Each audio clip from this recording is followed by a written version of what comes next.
vamos falar dos medos de doença. Tem muitos pacientes que chegam no consultório com desinformações, com perigos lá rondando a cabeça deles, de que a doença pode causar a morte, pode causar um problema grave, intenso, um mal-estar, um vômito, uma dor de cabeça, pode ser o início de algo muito maior, e isso faz com que gere uma paranoia dentro da cabeça, às vezes, de muitos dos pacientes, fazendo com que eles busquem, às vezes, um carinha que é um doutor especializado sobre doenças, sobre patologias, e que faz com que eles fiquem sempre num alerta maior ainda, que é chamado de Dr. Google. O Dr. Google muitas vezes faz com que essas pessoas entrem numa paranoia ainda maior, porque lá dentro tem muita desinformação também, que faz com que aquele sintomazinho, aquele incômodozinho que a pessoa tem, às vezes se torne algo maior ainda, porque lá está escrito que aquilo vai desencadear um grande transtorno, vai desencadear uma grande doença, vai fazer com que ele morra, às vezes, com aquele sintoma. Mas para a live de hoje vou fazer um convite a uma amiga aqui, porque ela vai participar junto comigo e vai dar as opiniões dela, os exemplos aí que ela tem visto. Então, antes de mais nada, eu queria saber aí quem é a Cláudia, né? Você pode contar um pouquinho para nós aí quem é a Cláudia? O que você faz, Cláudia? Eu sou fisioterapeuta com muito orgulho, né? Moro em Manhuaçu, uma cidade do interior de Minas Gerais. Trabalho com a microfisioterapia, com as leis biológicas, com a psicogenealogia. Tenho quase 17 anos de profissão. E todos os dias eu aprendo alguma coisa, né? E é uma oportunidade enorme ter você, né, Ivan, porque me dá um orgulho mais intenso ainda, maior ainda, de estar no caminho certo, né? Porque saber que temos bons profissionais, né? Que temos pessoas que estão estudando a todo tempo para poder ajudar mais pessoas no sentido melhor, né? De ver a vida como um olho melhor. Isso me dá muito orgulho, né? De estar aqui acordada essa hora. Não que eu não acorde, né? Acordo, tenho 2 filhos pequenos, mas isso é muito bom. Poder estar aqui, falar para mais pessoas, né? Aprender também, isso é muito bom mesmo. Muito obrigado. É sempre uma troca fantástica de poder fazer as lives. Cada live que eu faço, a gente troca bastante experiências com quem está do outro lado ali, né? Tantas pessoas que fazem as perguntas, que às vezes exigem que a gente possa aprender mais, né? Porque nem tudo a gente sabe, né? Então a gente tem que buscar mais informações utilizando das perguntas que cada um faz aí do outro lado da telinha. E também os exemplos que os outros profissionais dão, né? Isso ajuda bastante porque cada um tem suas experiências, cada um tem pacientes diferentes e essas experiências de troca fazem com que, às vezes, o que eu vi no meu paciente, às vezes você viu de uma forma diferente. E o próximo paciente que veio, eu posso ver da forma que você viu também. Né? Então, isso vai ajudando cada vez mais. E as experiências de BH me ajudam a ir para BH, né? A experiência de Minas me ajuda a ir para Minas e dar o curso de Minas também com a visão de Minas Gerais. Com muito pão de queijo. Quais são os conflitos de Minas Gerais, quais são as situações mais frequentemente vividas aí também, né? Que daí isso faz com que, às vezes, o que os pacientes têm de mais frequência aí nos consultórios, a gente consiga alinhar no curso de BH, que vai ser em fevereiro e março, para que vocês consigam também ir mais preciso, né, no foco. E eu estarei lá. Vamos conversar bastante lá. A dúvida é qual é a live de hoje? O que nós vamos falar de hoje? Vamos falar sobre Nós vamos falar sobre medo, mas é um medo específico. O medo de doença, né? E você já atendeu paciente assim? Já atendi. Atendo quase todos os dias, porque tem muitas pessoas que têm... às vezes eles não falam, né? Eles não falam que tem medo de doença. Mas quando a gente põe a mão na pessoa, a gente percebe que você tem um registro tal. O que é isso? isso vai me causar isso, vai me causar aquilo, o que vai acontecer? Então já causa Posso morrer? Posso morrer com isso, né? Você tem como ver se eu vou ficar doente, né? Como ver o futuro, né? E não, nós não trabalhamos com o futuro, né? Não é mãe de nada, não. A gente viu que já passou lá atrás, as fragilidades que o corpo tem, e muitas vezes a gente não consegue ver a intensidade. Tem pessoas que perguntam, você consegue ver qual é a intensidade do sintoma que eu tenho, se é muito grave ou não? Não, a gente tem que como ver uma fragilidade, que aquele corpo tem uma fragilidade naquele órgão específico, tem uma disfunção naquele órgão, tecido específico, mas a intensidade que a gente não consegue ver. Verdade, eu tenho uma pergunta para fazer para você. Manda lá. No susto, sim. No susto, sim. Então, já que a gente vai falar de medo, né? Vamos perguntar o que é medo em relação às leis biológicas, como é que a gente vê esse medo, né? Como que é medo? Como é que é ter medo? O que a pessoa sente quando ela tem medo? Então, para iniciar, a gente tem que pensar assim, que medo, ele representa uma situação que eu estou em alerta para uma reativação de uma situação, reviver uma situação. E ninguém tem medo sem nunca ter vivido algo. Eu não vou ter medo de água se eu nunca vivi nada com água.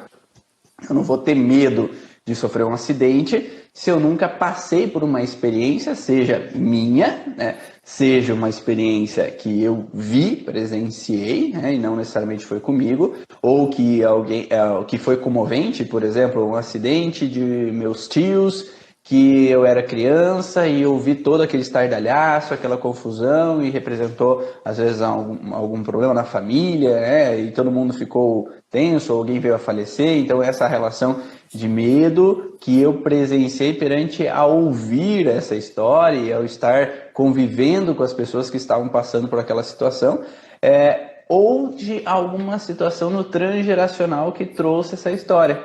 Então, se eu tenho medo, é porque meu cérebro gravou no inconsciente que aquele tipo de situação é perigosa. Então, se eu nunca vivi uma doença, eu posso passar por um problema de vômito e tudo bem. Se eu tenho uma situação que eu nunca tenho uma experiência com relação a tumor, se eu vou no médico e o médico me fala, tu tem um tumor. Ok, dá para tirar, como que a gente faz? Toma remédio, espero passar. Então, às vezes eu posso não dar importância para aquilo, desde que eu não tenha aquela experiência prévia. Então, o medo é como se fosse um alerta de antecipação a reviver uma história que foi dolorosa, que foi sofrida, que foi desagradável em algum momento da minha vida. Ou do meu transgeracional. Então, a gente pode ter de inúmeras maneiras, né? Então, por exemplo, minha esposa viveu algumas situações com relação a mal-estar de vômito na infância que trouxeram para ela uma sensação de que ela não pode vomitar, porque vomitar foi incômodo. Então, para ela, vomitar era uma noção de grande transtorno do que ela viveu. Agora, minha filha mais velha, de 5 anos, ontem à noite, de madrugada, ela passou mal na viagem, quando nós estávamos voltando da praia, e ela passou a noite vomitando. E eu falei para ela, o papai passou por isso também, o papai já teve essa situação de vômito, é ruim, né? É incômodo nesse momento, né, que a gente vomita. E quando eu vou passando para ela essa informação que tudo bem, não é um grande problema, não é um grande transtorno, isso é natural. Por que serve o vômito? O vômito, eu tive uma intoxicação, por exemplo, né? Se for algo real, eu comi um alimento que meu corpo entendeu que ele não é bom para mim, ou ele é tóxico para mim, e o meu corpo precisa achar uma maneira de jogar para fora, porque aquilo não está me fazendo bem. Então o vômito surge como um estímulo peristáltico para que eu elimine, seja pelo vômito, ou seja por baixo, pelo intestino, né? Dependendo de onde está aquele alimento que é incômodo ou é tóxico. Então, é algo natural. Então, eu preciso eliminar tudo o que há dentro do meu estômago para que não fique resquícios daquela toxina. Então, eu vou vomitar até, como dizem as tripas, né? Vou vomitar até eliminar todo aquele alimento. qual é o detalhe? Quando as pessoas entendem que vômito é um perigo, é uma representação de que algo de ruim está acontecendo, elas vão cortar o vômito, vão usar um antiemético. E ao usar o antiemético, você não permite que seja eliminada aquela toxina que está dentro do teu estômago. Né? E não, porque qual é o problema de vomitar aquela toxina, né? Aquilo já está fazendo mal para o teu corpo. O teu corpo está achando uma maneira de jogar para fora.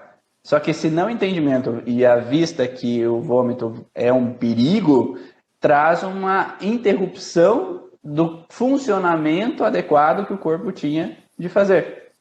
E aí vai desencadear, às vezes, um período maior de tempo com aquele incômodo. Porque daí a toxina ela vai descendo e vai para o intestino e agora eu vou ter diarreia. Para eliminar aquele sair de alguma alimento, forma.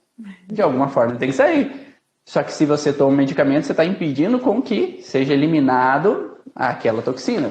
Não que se a pessoa passa por períodos maiores desse incômodo, e que às vezes não tem que ser avaliado, né? Então nós estamos falando de um momento, minha filha teve um vômito durante a noite toda e durante um pedaço da manhã, e depois ela ficou sem apetite durante o dia inteiro, ela não comeu quase nada, comeu uma maçãzinha ali e tudo bem, né? Hoje ela acorda já bem, já tranquila e volta a correr, brincar e se divertir, né? Só que ai, tá amuado, ai, tá isso, e tudo bem, estar amuado, estar descansando é uma fase de reparação do corpo. O corpo precisa se restaurar para voltar à normalidade. Só que quando a gente não tem o entendimento disso, e além disso tem o medo lá atrás por algo que já aconteceu previamente, aumenta a relação de pânico, de medo exagerado perante uma situação. Então, o medo ele surge baseado numa história prévia e perante ao que o ambiente nos mostra. Então, se fosse um pai desesperado e enquanto minha filha estivesse vomitando, ela vomitou a primeira vez, eu pego ela correndo e já saio para o hospital, eu estou falando para ela o quê? Que vomitar é perigoso, né? Porque vai acontecer alguma coisa. Então, fica registrado no inconsciente dela que isso pode vir a ser algo que possa matar, que possa fazer alguma coisa, né? Exatamente, ainda mais dependendo do pânico do pai e da mãe, né? Porque, claro que o pai e a mãe talvez já viveram situações prévias que trouxeram esse padrão para eles também, né? Então, esse pai e mãe podem ter vivido uma situação com um irmão na infância, com uma situação com uma outra pessoa que eles viram passando mal, ou mesmo tiveram um outro filho antes que se afogou com o vômito, que isso, que aquilo, e possam trazer esse medo inconsciente que acaba aflorando para eles naquele momento quando vem um outro filho passando mal. Só que isso é o medo dos pais, só que é transferido para a criança, né? E isso faz com que aquela criança, pelo vínculo daquelas pessoas, e não necessariamente é o pai e a mãe, às vezes pode ser um cuidador, pode ser uma babá. Pode ser o avô, pode ser a avó. Exato, pode ser a professora da escola. Né? Isso então, acontece muito. Eu vou te dar um exemplo interessante que aconteceu com a minha filha no ano atrasado. Ela teve uma conjuntivite do olho esquerdo, né? Ela teve, a gente sabe o sentido biológico, a gente pode falar sobre isso. E aí eu já sabia que a escola não ia aceitá-la lá, né? Então eu já conversei com ela antes. Falei, filhinha, olha só, você vai chegar na escola. Você não vai à escola hoje, aliás, por quê? Porque se você chegar lá com esse olhinho, eles vão achar que isso pode passar para as outras pessoas. Então, a mamãe não vai levar você na escola por conta disso. Uhum. E aí ela entendeu, né? Eu falei, eu não vou colocar ela para poder passar essa vergonha, né? Porque eu já tenho essa noção. E aí, ela não foi mesmo. Passou 2 dias, ela já estava bem. Só que o olhinho ainda tinha um resquício e ela foi. Aí chegou lá, perguntaram para ela o que era no olho. Ela falou assim, minha mãe falou que é conjuntivite. Aí me ligaram, Cláudia, sua filha tá com conjuntivite, tem que vir buscar ela agora na escola. Eu falei, gente, todo o trabalho que eu tive de explicar para a menina que isso, né, e tal. Aí o que acontece? Ela virou para mim, ela falou assim, mãe, por que todo mundo fica perguntando o que tem no meu olho? por que que as pessoas não estão chegando perto de mim? Olha, 2 conflitos. Aí eu falei, gente, tá vendo? E tudo é o olhar do outro, né? E é o que eu vou te perguntar daqui a pouco também sobre isso. E esse olhar gera uma contaminação enorme. Do medo, né? Do medo. E ela foi a única que teve. Não teve mais ninguém que teve. Né? Tiveram casos esporádicos. Não teve nesse caso, não. Nesse momento. Nesse momento, não. Né? Eu sabia o motivo dessa separação e tudo. Mas ela ficava assim, chateada porque que as pessoas não podiam chegar perto dela. Entendeu? Por que todo mundo fala que não pode chegar perto de mim? Eu falo assim, podem sim. É porque eles não entendem o que a mamãe entende. Então a gente finge que não pode mesmo. Vamos fingir que não pode. Nesse momento eu tive que usar isso. Mas aí eu queria te perguntar uma outra coisa, né? Porque quando a gente fala de medo, que é algo que a gente já vivenciou, que vivenciaram no nosso clã familiar, também existem nas crianças algo que eu vejo muito, que é a questão do imaginário, né? De imaginar certas coisas, que hoje as crianças elas têm tudo à sua mão, né? Então ela tem toda essa via de comunicação que é a internet. Então eles veem vídeos, eles veem as coisas e transfere talvez aquilo dos outros para aquilo que ela está vivenciando, né? O que está passando com elas, né?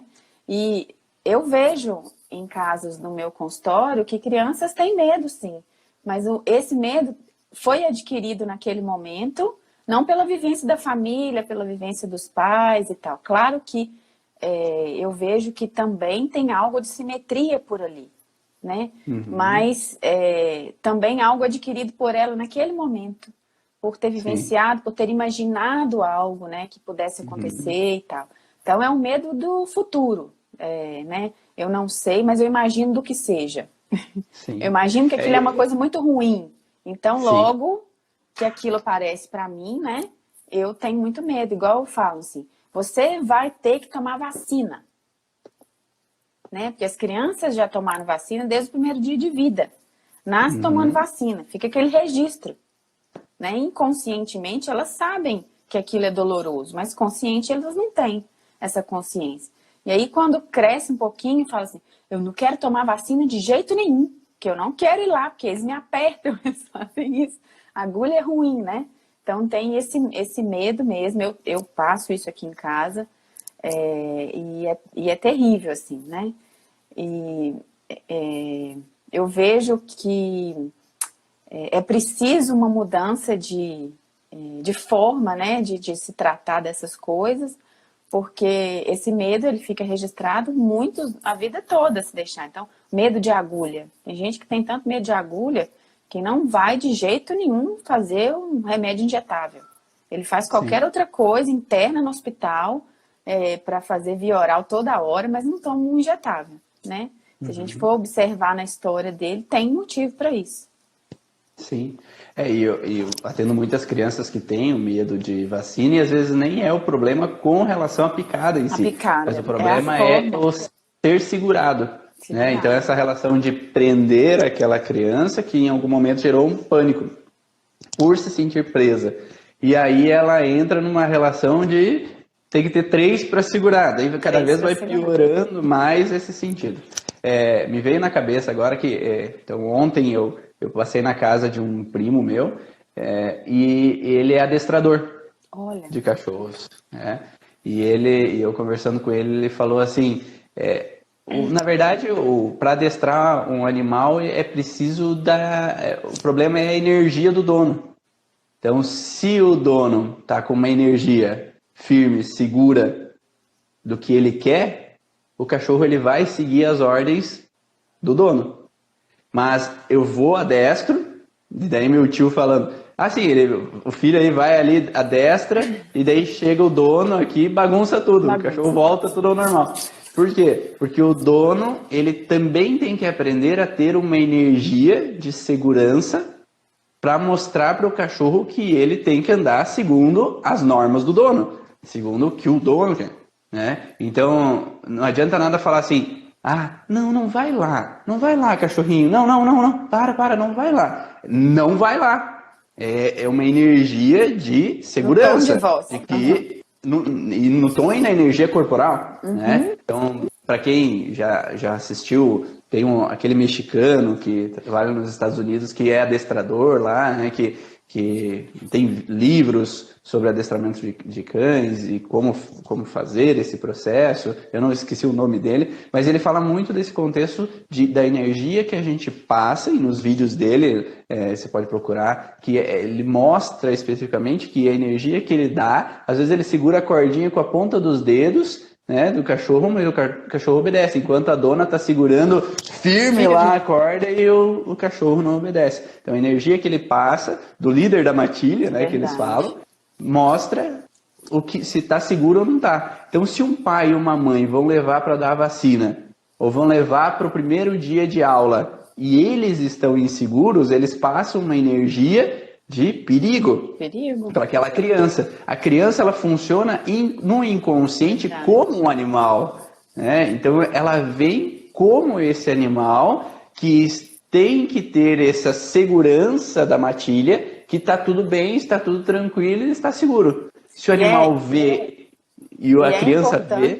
E é importante a gente entender que a forma com que os pais comportam é a forma com que os filhos vão se comportar, né? Não necessariamente na mesma quantidade, no mesmo jeito, mas é um início para que a gente possa passar segurança para eles ou não, né? Sim. E a mesma coisa assim, eu entendo que vacinas são perigosas, que pode causar autismo, que pode causar isso, pode causar aquele outro, vai dar intoxicação, e eu tendo essa alucinação na minha cabeça, vou lá, levo a minha filha para tomar vacina, preocupado com o perigo que a vacina vai dar. Né? Então eu não estou levando... Ou o contrário, eu quero vacinar meu filho de todas as coisas, porque eu morro de medo dele ter alguma coisa. Então, assim, se no calendário municipal, né,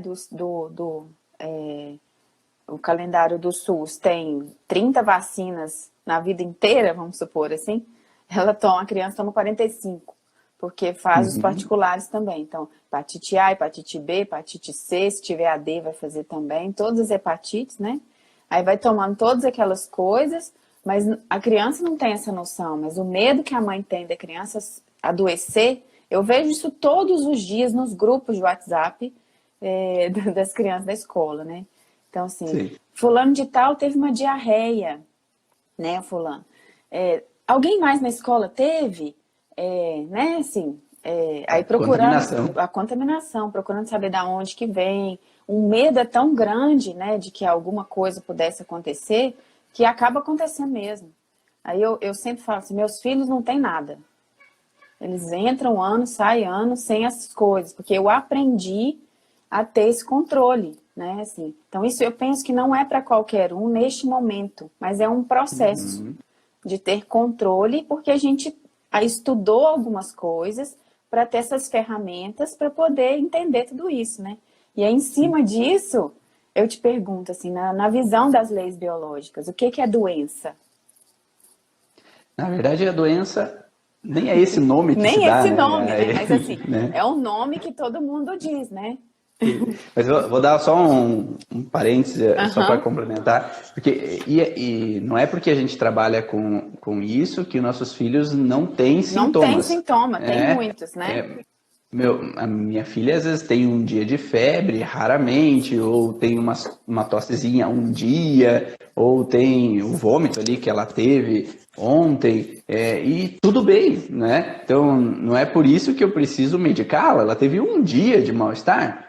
E por que ela não pode viver esse mal-estar? Parece que criou-se uma sensação de que as pessoas não podem sofrer. E qual é o detalhe? Falando em sofrer, né? Parece que o tédio, o sofrimento não são coisas naturais da vida. E não, né? O tédio, o sofrimento são coisas naturais. Posso ter uma dor, eu posso bater o dedão do pé na quina ali e ter uma dor. Né? E tudo bem, a dor é uma forma de mostrar que eu machuquei algo, que algo não tá correto ali naquele momento. O problema, sim, é quando eu perduro muito tempo com aquela sintoma, né? Eu tenho que analisar da onde está vindo e o que está representando Claro. ele. Mas minha filha tendo noite de febre, tudo bem, é o corpo dela se reestruturando, e isso os pediatras têm falado que se ela está com febre, tudo bem, não tem problema. Né? Então Vamos você monitorar essa febre, né? monitora, dá um banho morno, vai lá vendo, passou 3 dias, passou 2 dias ali, muito intenso, dá uma olhada. Mas não há perigo, não há problema em ela ter um dia de febre, que é algo natural de reestruturação do tecido dela. Então, tudo bem, não há problema ela ter um dia de vômito. Por que ela não pode vomitar até não ter mais do que vomitar para eliminar toda a toxina que estava lá dentro do estômago dela, para ela poder jogar para fora e o corpo dela voltar à normalidade? Mas parece que é impedido ou não pode se viver isso. Ontem, nós voltando de viagem, 5 horas de viagem, criança às vezes vai se entediar com a viagem. Claro. E tudo bem. Não é por isso que a gente tem que hiperestimular a criança toda hora, que tem que dar o celular, tem que dar isso, tem que dar aquilo, tem que fazer um monte de coisa para que ela não fique entediada. Criança pode viver o tédio também, ela pode ficar um tempo olhando para o nada, sem fazer nada, e tudo bem, né? Não é por isso que eu tenho que colocar meu filho o dia inteiro em várias matérias, várias coisas extra, que ele tem que fazer um monte de coisa para não ficar entediado em casa. O tédio, ele é necessário, porque qual é o problema? Quando for adulto e tiver um sofrimento, tiver um dia de tédio, uns problemas na vida, ele não vai saber lidar. Vai saber lidar.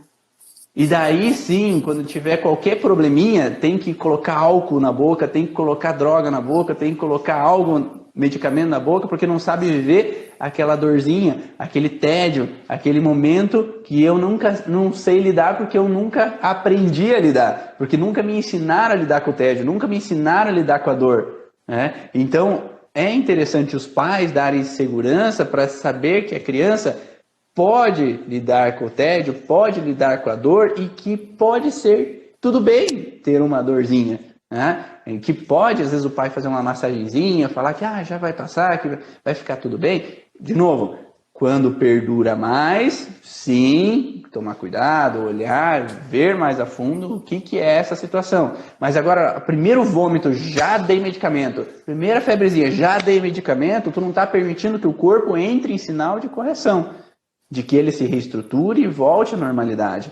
E impedir com que a criança viva as suas dores, seus incômodos, faz com que ela não saiba lidar com isso na vida adulta ou na adolescência. E daí o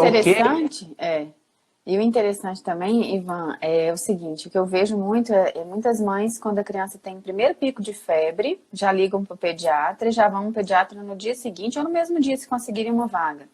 E o pediatra não consegue detectar o que aconteceu, né? Porque a febre, ela tá colocando o corpo ainda em reparação, para depois vir o sintoma.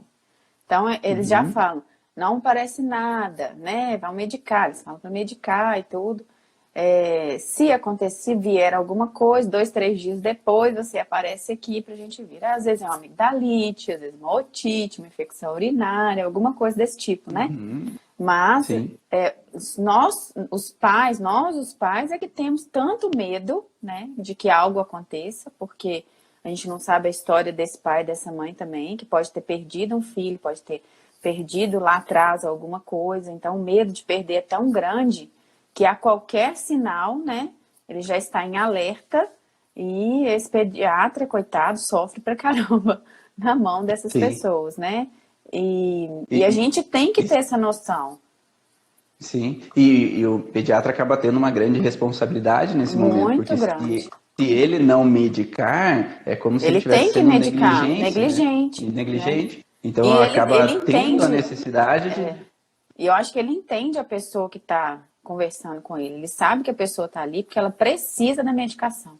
É uma necessidade para que, se ela não tiver aquilo nas mãos, é como se ela não conseguisse passar dali para frente, né? Então, uma bengala é ter a medicação. Eu costumo dizer que aqui em casa não tem nem remédio para dor. Então, quando acontece alguma coisa, que ou às vezes é de madrugada, né, que geralmente é de noite e tal, que a gente quer dormir e eu sei que isso vai passar e tal. Eu falo, meu Deus, não tem nenhum, não tem nada. Porque era uma casa que tinha muitos remédios, porque eu venho de uma família onde as pessoas pensam que tudo trata assim, então eu penso que é por isso que também eu fui para essa linha, né? E aí não tem nada, eu chego aqui em casa não tem nada. Então às vezes eu falo, gente, aqui em casa não tem nem dipirona, não tem nada para tratar, nenhuma dor pequena. Mas isso é tomada de consciência, né? E hoje eu tenho filhos que sabem que vai passar. Uhum. Eu tenho, mas vai passar. Então, o que eles querem naquele momento? Eles querem a presença, eles querem que a gente vá lá para entender o que está acontecendo, conversar. Eu tenho 2 filhos, um de 10 anos e uma de 7, né? E é isso que eu vejo e que eu tento passar para os pais, né? No meu consultório. Observar o entorno. O que está acontecendo, né? Como que está a vivência dentro de casa, como que você lida com essa doença. Não queira que seu filho seja diferente se você é assim, né? E a gente precisa, sim, entender que as coisas acontecem porque a gente planta para ser dessa forma, né? Sim, com certeza. Então, voltando agora à tua pergunta, né? O contexto de... Então, o que a é tal famosa enfermidade... enfermidade? A enfermidade, a doença aí que se é falado, então, segundo o Dr. Hammer, ele coloca como se fosse um programa biológico que já está instalado no nosso inconsciente, como se fosse um programa de ativação perante a uma situação vivida, né? Então, por exemplo, se eu vivo uma situação emocional, o meu corpo ele vai dar um alerta para que eu possa resolver essa situação emocional de uma maneira mais rápida e eficiente. Perante ao que eu já vivi na minha vida ou perante ao que já vem, né, de um programa instalado na evolução das espécies. Então, essa ativação é uma possibilidade, uma chance a mais de sobrevivência àquele estresse. Então, se eu tenho um perigo de vida, então eu tenho uma sensação de ameaça com relação a uma pessoa que está chegando do outro lado da rua e ela está com a mão nos bolsos, e eu estou sentindo que ela tem uma arma no bolso dela. Então, eu tenho que aumentar a minha adrenalina, aumentar o batimento cardíaco, aumentar a parte respiratória para eu captar mais oxigênio, para eu ter uma capacidade a mais de atacar ou fugir naquele momento. Então, esse meio de sobrevivência já é um instinto de sobrevivência que vem da evolução das espécies. Agora, se minha mãe viveu uma situação na infância dela onde que a irmã mais nova dela veio a falecer com relação a uma gripe. Então, o cérebro da minha mãe, ela acreditou que a gripe foi a causa. Talvez nem foi a gripe, mas foi o que disseram para ela, né? O que ela ouviu. E aquela irmã dela faleceu porque ela teve uma gripe. Então, ela vai entender que gripe é perigoso. Então vai instalar um programa no cérebro dela que gripe ela tem que estar no alerta. Cada vez com que alguma familiar, alguma pessoa próxima fica com gripe, ela já está botando remédio na boca da outra pessoa. Ou ela já tem que levar para o hospital porque alguma coisa vai acontecer. E isso, se eu vim depois disso, né, porque minha mãe era pequena, e eu vim depois dessa situação, eu posso talvez receber nessa herança familiar esse contexto que gripe levou à morte nos meus ancestrais e eu tenho que estar alerta perante uma gripe. Então eu tenho um programa instalado, o Hammer fala muito mais de um programa biológico da evolução das espécies, mas eu entendo que se a gente pode trazer das espécies, a gente pode trazer também um programa que nós vivemos, de uma situação de alerta, onde ficou já instalado, nesse caso, porque geralmente é o medo frontal, então pega brânquias ou tireoide e ectoderma, com o contexto então frontal, um perigo que eu não fui rápido o suficiente, um perigo que estava frente a mim, onde eu não pude evitar. Então, cada vez com que um familiar entra numa tosse, espirro, tá com dor de garganta, tá nesse perigo de gripe, esse meu córtex frontal, ele entra numa ativação de novo de medo antecipativo, de medo frontal. É o medo do que pode acontecer de novo. né? Então já aconteceu, eu tenho medo que vai acontecer de novo. Então esse programa instalado, ele vai ser reativado como se fosse uma forma de antecipação para que não aconteça a morte de novo. Então eu vou tentar antever aquele perigo resolvendo aquilo antes que o pior problema aconteça, né? Que é a morte se repetir na minha história familiar. E então isso pode gerar então esse medo de doença, que é o que nós estamos falando agora, que é o medo da doença perante ao que minha mãe viveu lá na infância. E como minha mãe viveu na infância, quando eu ficava doente quando eu era pequeno, o que ela fazia? Ela ficava com medo também. Então ela ficava insegura, ela ficava com medo quando eu estava com gripe. Então ela me mostrava que cada vez que eu estou com gripe é perigoso. Então eu tenho que estar alerta com relação a esse perigo de gripe. Então gerou um alerta para mim também. Então eu tenho o transgeracional, a história que a minha mãe viveu, a história que eu vivi na minha infância, e agora, se eu vivo outras situações, eu desperto novamente esse estado de alerta.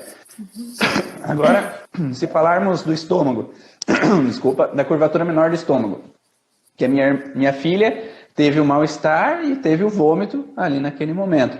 Então, o vômito para ela atingiu a curvatura menor do estômago, que ela viveu uma sensação de contrariedade com relação a uma situação. Então, o cérebro gravou dentro dele, já lá na evolução das espécies, que cada vez que eu vivo uma contrariedade indigesta, meu estômago entra numa hiperestimulação para que eu evacue, elimine. Então, voltando lá para o que a Lívia perguntou antes ali. Eu tenho dificuldade também em vomitar e às vezes minha mãe me falava que isso e aquilo, aquele outro. E a mãe dela também tinha?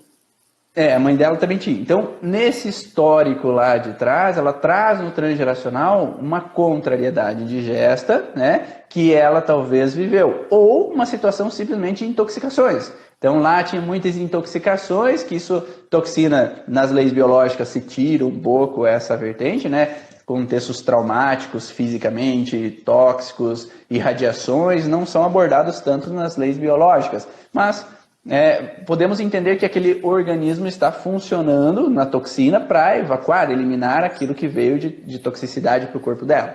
Mas se nós abordarmos o contexto emocional, nós podemos pensar num contexto onde que lá na história da família da Lívia pode ter vivido uma situação de não poder vomitar, mas não vomitar algo real de uma toxina, mas algo era incômodo, uma situação incômoda que eu não posso evacuar, eu não posso vomitar, eu não posso jogar para fora, eu não posso falar tudo que eu gostaria, eu tenho que ficar com um segredo que eu não posso vomitar aquelas informações que são indigestas. Então, aquela situação indigesta que eu vivi, que aquela mulher lá nos antepassados talvez viveu, que foi indigesta e ela não pôde evacuar, não pôde transmitir aquela informação, expressar aquela informação, jogar para fora, confrontar aquela informação, uma raiva, porque o estômago pega muito uma raiva indigesta. Ela não pôde jogar, então ela se proíbe em falar. E às vezes, se a gente olhar para a Lívia, nós podemos pensar que ela poderia ter uma personalidade de que ela não pode falar sujeira. Né? Então eu não posso falar palavrão, eu não posso falar, xingar as pessoas, eu não posso brigar com as pessoas. Porque talvez no contexto da história da família veio uma sensação que é proibido. Porque pode acontecer uma recriminação, pode acontecer um problema maior, eu posso ser expulsa da família, eu posso ser visto como ovelha negra, isso, aquilo, aquele outro, né? Então, tem um programa lá que foi instalado na Ancestral que trouxe essa relação para a Lívia, por exemplo, e que traz, a Lívia já está confirmando, que traz esse sentido que eu não posso expressar, que eu não posso vomitar tudo a sujeira que eu vivi. Porque nós estamos falando de tóxico, sujo, né? Que o meu corpo está vendo como algo incômodo, né? Que não é bom, eu tenho que jogar para fora, eu tenho que vomitar. Então, no cérebro gravou um programa que eu não posso vomitar, né? Mas não é vomitar real, é vomitar emocionalmente, de forma simbólica, mas que associa como real também, né? Então esse processo pode estar vinculado nesse padrão. Então a gente vai usando os ganchos aí, né, dessas informações. Então, por exemplo, outra pergunta que teve, o que é conjuntivite? A conjuntivite é um padrão de perder alguém de vista. Então, alguém se afasta, então eu perdi, alguém faleceu, eu não vejo mais uma pessoa, então ela se afastou visualmente de mim, ou eu presencio uma situação que eu vejo como ruim, desagradável, e eu não quero mais ver aquilo, ou não suporto olhar para aquilo. Então, essa situação visual, com relação ao senso de separação, me é incômodo, porque na história biológica, perder de vista é um transtorno que afeta a região ocular. Então, eu perdi, se afastou de mim. Então, esse padrão visual vai afetar geralmente a região em volta do olho. E como é um padrão de sensibilidade sensorial, ele pega muito a parte de epiderme. E a conjuntiva ela tem uma derivação epidérmica e isso vai trazendo esse padrão então de fragilidade com relação a essa região específica, né, do perder de vista. Só que o sintoma geralmente vem quando eu saio do estresse. Da mesma forma que o vômito ele vem quando eu resolvo, quando eu quero expelir, o meu corpo já identificou que aquele é tóxico, que não é agradável, que não é bom, agora chegou a hora de eu jogar para fora. Então ele vai jogar para fora na hora que já passou aquela fase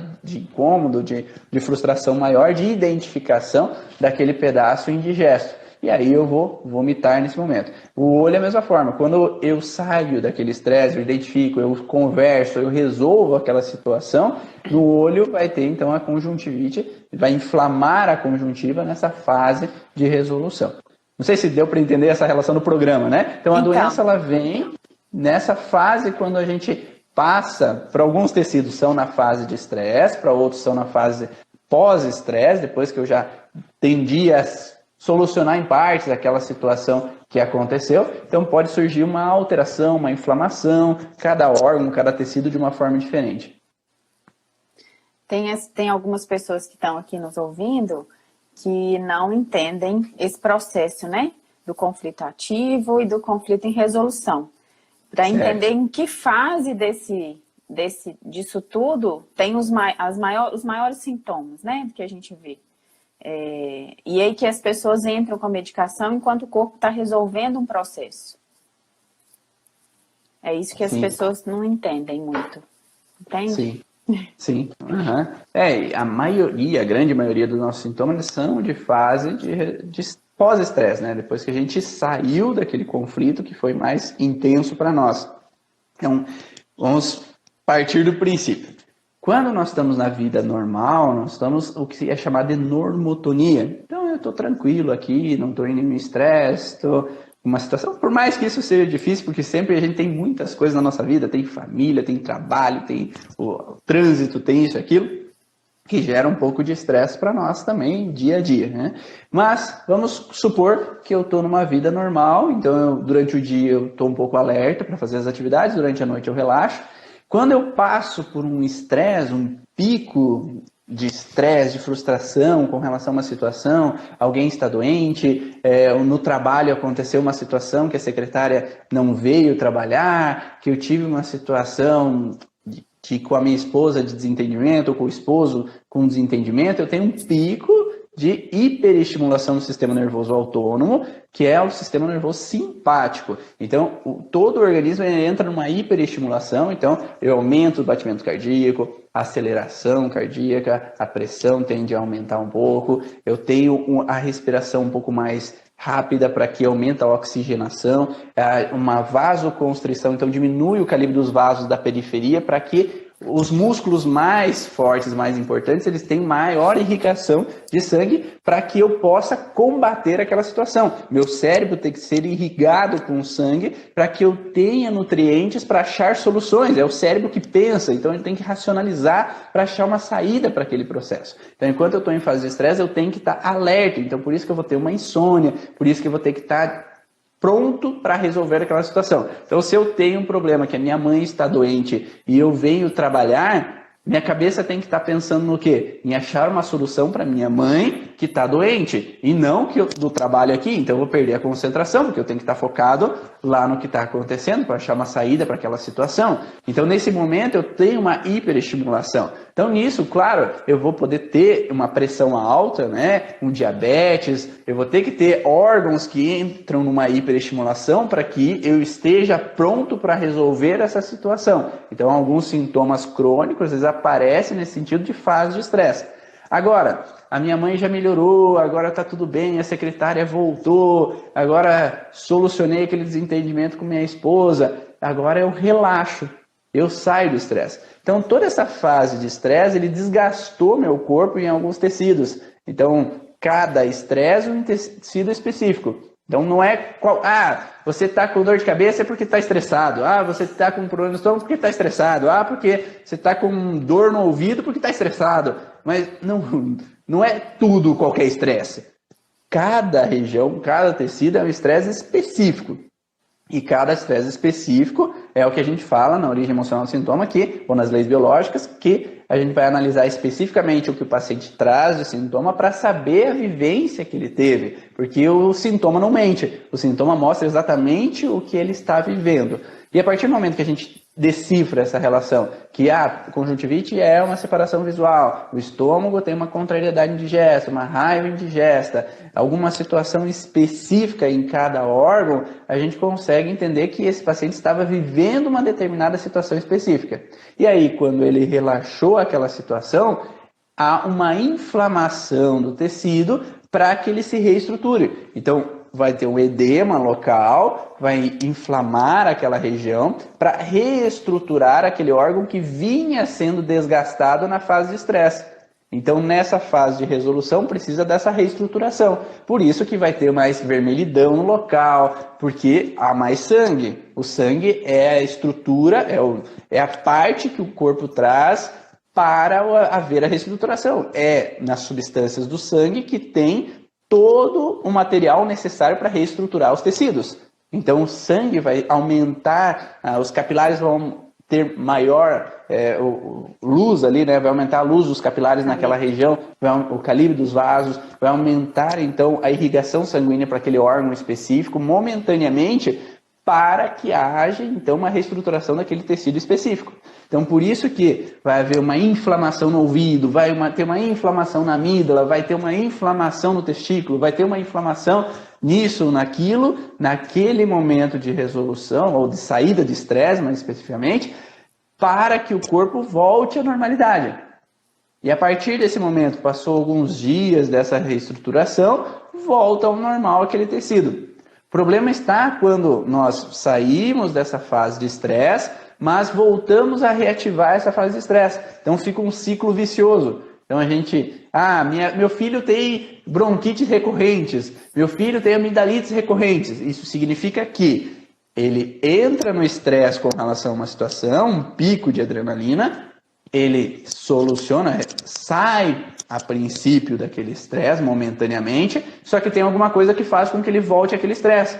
Pode ser porque, meus pais brigaram e eu fiquei no estresse. Agora eles estão melhores, eu voltei à normalidade. Agora, tá tudo bem, mas os pais brigaram de novo. Então eu volto a fase de estresse. E daí, agora passou. Brigaram de novo.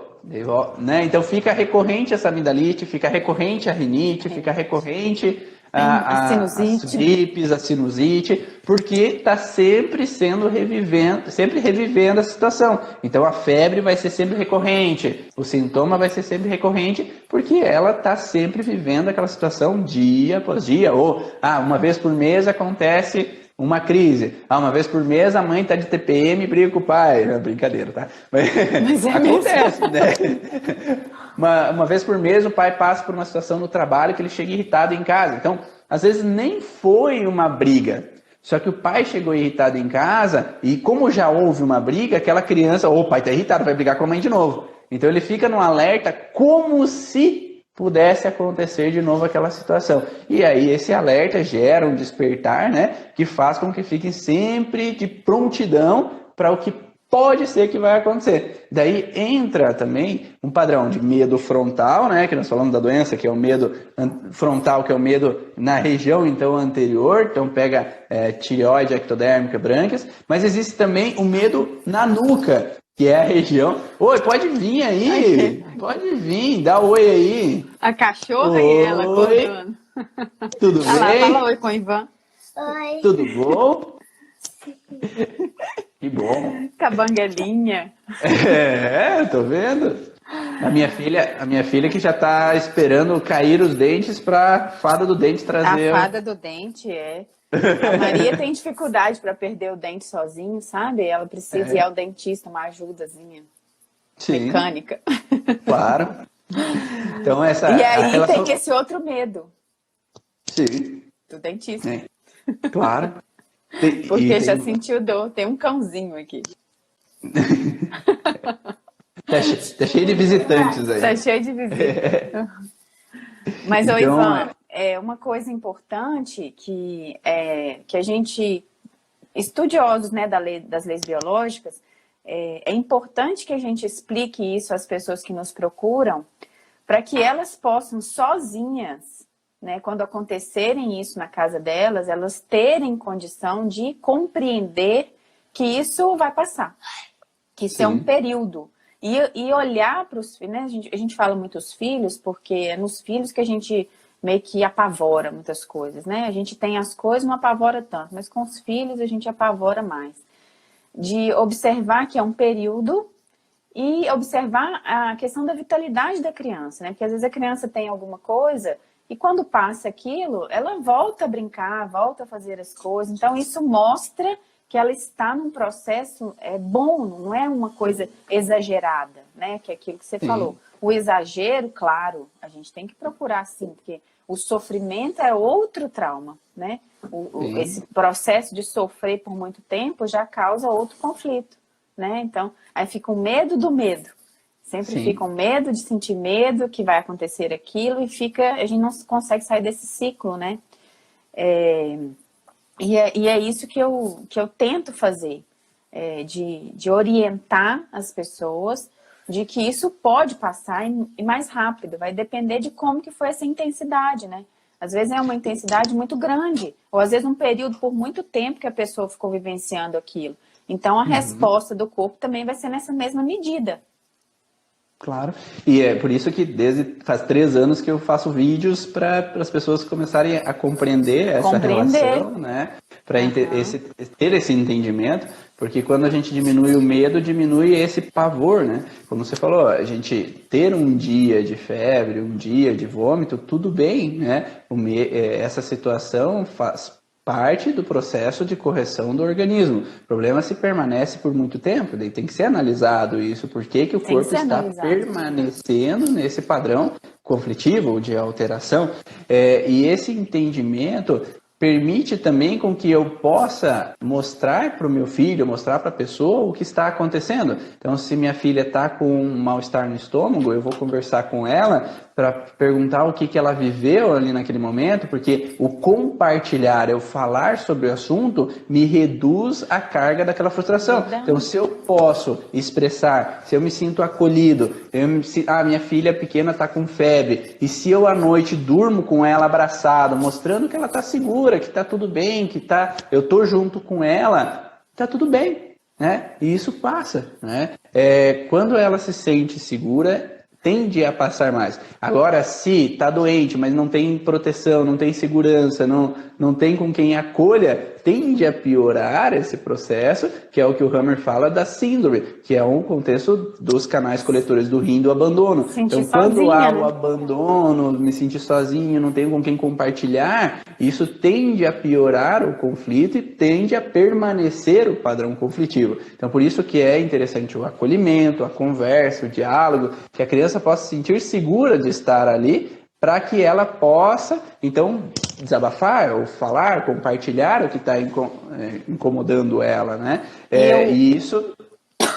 Eu uso muito, por exemplo, quando os meus filhos eram menores, eu falava, tentava traduzir o que eles estavam sentindo, né? Dava hipóteses, assim. foi isso que você sentiu, talvez isso, talvez aquilo, porque às vezes eles não sabem verbalizar realmente o que está acontecendo. Mas se a gente dá alguns indícios, fica mais fácil, né, da criança compreender que você também está compreendendo o sentimento dela. E para as pessoas que estão nos assistindo, que têm filhos menores, é uma excelente saída, né, de observar o contexto que estamos vivendo, né, durante o dia, dos estresses, né, que a gente passa, de todas as formas que a gente não faz por querer, mas acontece, né, a gente quer ser melhor todo dia, mas às vezes isso não dá certo. E quem está à nossa volta sofre também, né? Sim. E para quem faz o curso, né, das leis biológicas, da origem emocional do sintoma, tem uma facilidade melhor, porque eu sei já diretamente qual tipo de estresse pode estar afetando aquele órgão específico. Então, dar o exemplo é muito mais fácil melhor.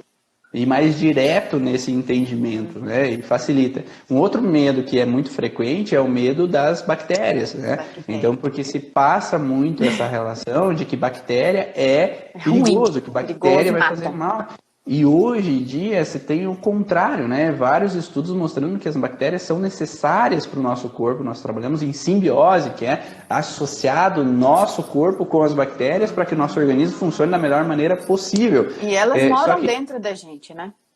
E é natural a convivência, né, entre nós e elas. Só que, como na medicina o que eu vejo é o culpado, sempre que vai fazer o exame, vê-se bactérias e acredita que elas são as culpadas. Mas quando se entende que não são elas as culpadas, mas sim o que está sendo vivido nesse ambiente, vai mostrar então que eu não preciso ter medo delas. Mas eu já tive adolescentes que tinham medo de colocar a mão na maçaneta, que não podiam passar a mão no corredor, porque tem que estar sempre lavando as mãos para não ter essa intoxicação com relação à contaminação com relação às bactérias, porque senão eu vou morrer, que vai acontecer alguma coisa comigo, porque é implantado essa informação, né, para elas. E você falando de vídeos, né, me vem alguns vídeos de criança mesmo, músicas de criança que falam exatamente de que as bactérias são perigosas, lava a mão, né, tem que tudo isso e aquilo, porque é perigoso, porque pode acontecer alguma coisa, né. Então esse medo virtual, né, que a gente fala do conflito virtual, que é o que a gente assiste, né? E o que então, a gente pega, né, de crenças.